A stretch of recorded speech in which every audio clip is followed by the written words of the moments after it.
আজকের পডকাস্টে যে বিষয়টি নিয়ে আলোচনা করব সেটি হচ্ছে মকর রাশি বা লগ্নের জাতকদের বর্তমান পরিস্থিতি কেমন কি চলছে, প্রেজেন্ট প্ল্যানেটারি ট্রানজিট কেমন কি চলছে এবং ডিসেম্বর 2025 অবধি মকর রাশির জাতকদের কেমন যাবে সে বিষয়ে খুব সংক্ষেপে আলোচনা করব। তো ভিডিও শুরু করার আগে প্রেজেন্ট প্ল্যানেটারি ট্রানজিটকে আগে জাজ করে নিই যে কোথায় গিয়ে বসে আছে।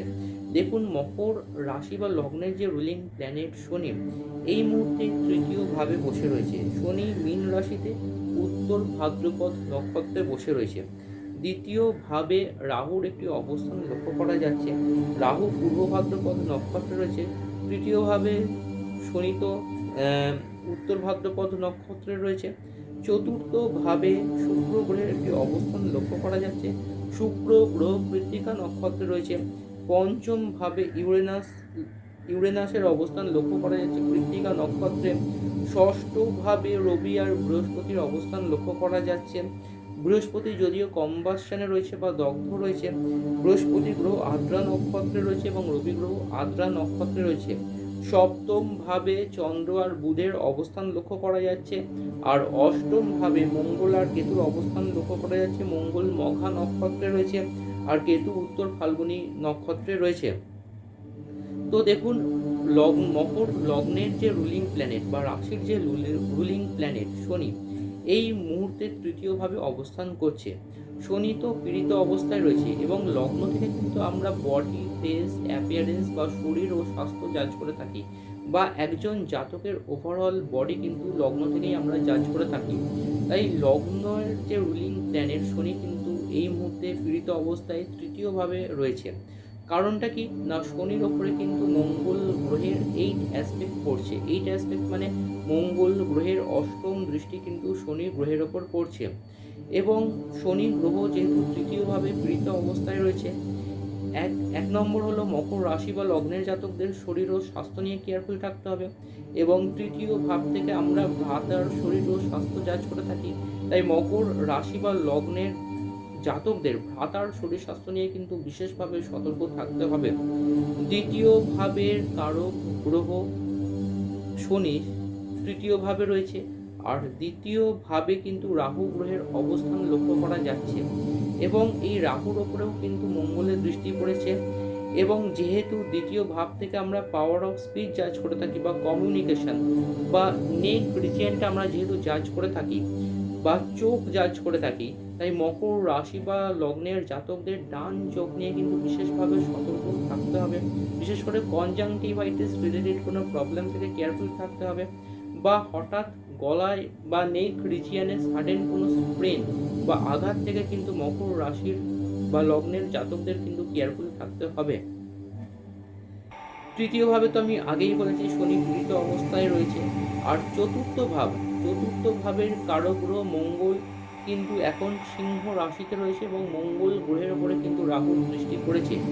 চতুর্থ ভাব থেকে আমরা গৃহের সুখ, শান্তি, সমৃদ্ধি জাজ করে থাকি। মানে আমাদের যে পারিবারিক সুখ সেটা কিন্তু আমরা চতুর্থ ভাব থেকেই জাজ করে থাকি। চতুর্থ ভাব থেকেই কিন্তু ডোমেস্টিক ব্লিস, পিস বা প্রসপারিটি জাজ করে থাকি। চতুর্থ ভাব থেকে কিন্তু মাথার শরীর স্বাস্থ্য জাজ করে থাকি। চতুর্থ ভাব থেকে কিন্তু আমরা যানবাহন জাজ করে থাকি। চতুর্থ ভাব থেকে আমরা প্রপার্টি জাজ করে থাকি। তাই এই চতুর্থ ভাবের যে কারক গ্রহ যেহেতু মঙ্গল এখন পীড়িত অবস্থায় রয়েছে, তাই মকর রাশি বা লগ্নের জাতকদের মাতার শরীর স্বাস্থ্য নিয়ে কিন্তু বিশেষভাবে সতর্ক থাকতে হবে, বা প্রপার্টি রিলেটেড কোনো ডিসপিউট থেকে কিন্তু মকর রাশি বা লগ্নের জাতকদের সতর্ক থাকতে হবে। এবং বর্তমানে কিন্তু যানবাহনও খুব সাবধানে চালাতে হবে। পঞ্চম ভাবের কারক গ্রহ শুক্র এখন চতুর্থভাবে কৃত্তিকা নক্ষত্রে রয়েছে। আর পঞ্চম ভাবের ওপরে শনির একটি দৃষ্টি লক্ষ্য করা যাচ্ছে। শনি তার থার্ড অ্যাসপেক্ট বা তৃতীয় দৃষ্টি কিন্তু পঞ্চম ভাবকে দিয়েছে।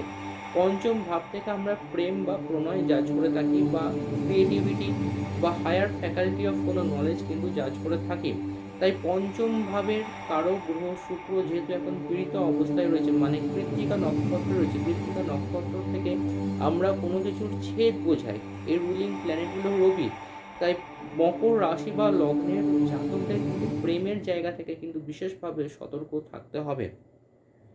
ষষ্ঠভাবে রবি আর বৃহস্পতির অবস্থান লক্ষ্য করা যাচ্ছে। বৃহস্পতি কম্বাসশনে রয়েছে, তাই মকর রাশি বা লগ্নের জাতকদের অ্যাবডোমেন রিলেটেড কোনো ডিসঅর্ডার থেকে কেয়ারফুল থাকতে হবে এবং ফ্যাটি লিভার বা এনলার্জমেন্ট অফ লিভার বা স্প্লিন থেকে কিন্তু মকর রাশি বা লগ্নের জাতকদের কেয়ারফুল থাকতে হবে।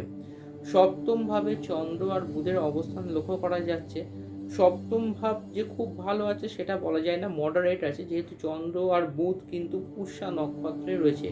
আর অষ্টম ভাব তো অত্যন্ত পীড়িত রয়েছে। অষ্টম ভাবে মঙ্গল আর কেতু রয়েছে এবং মঙ্গলের ঠিক 180 ডিগ্রি অপোজিট অ্যাক্সিসে রাহুর অবস্থান লক্ষ্য করা যাচ্ছে।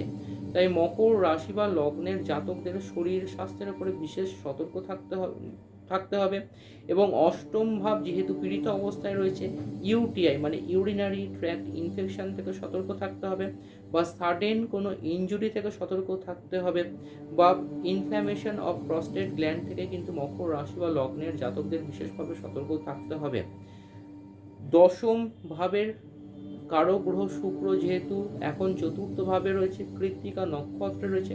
একটু আগেই আমি বলেছি যে কৃত্তিকা নক্ষত্র থেকে কোনো কিছু ছেদ বোঝানো হয়, যেহেতু এর সিম্বল হচ্ছে কুঠার।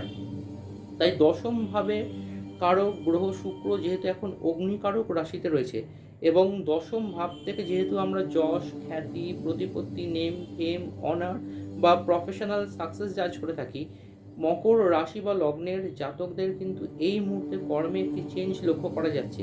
মনে করুন আপনারা কোনো এক্সিস্টিং প্রফেশনে আছেন, সেটিকে এই মুহূর্তে রেজিগনেশন দিয়ে নতুন কোনো প্রফেশনের সাথে আপনারা কিন্তু ইনভলভ হতে পারেন, যেহেতু শুক্র এখন কৃত্তিকা নক্ষত্রে রয়েছে।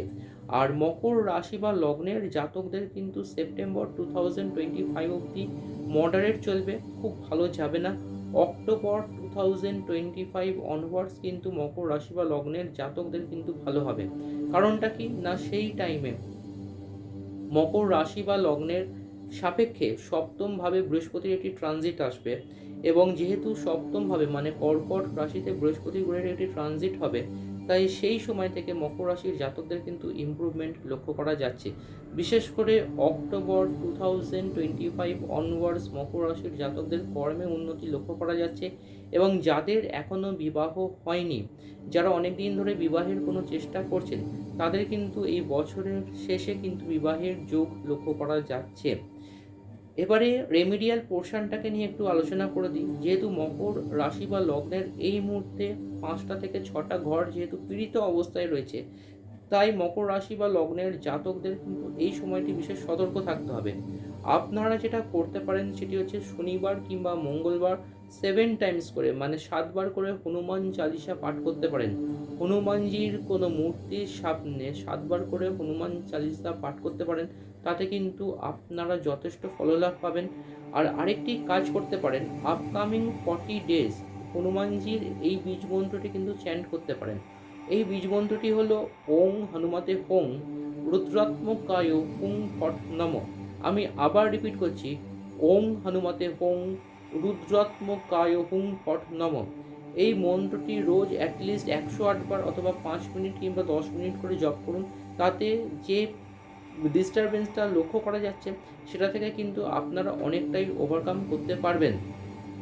আর যদি কোনো স্টোন পড়তে হয় তাহলে আপনারা ডান হাতের মধ্যমাতে হোয়াইট স্যাফায়ার পড়তে পারেন, 5 থেকে 6 রতি রূপো দিয়ে পড়তে পারেন এবং কোনো পঞ্চমী কিংবা নবমী তিথিতে পড়তে পারেন কিংবা পূর্ণিমা তিথিতে পড়তে পারেন কিংবা পুনর্বসু নক্ষত্রতেও পড়তে পারেন।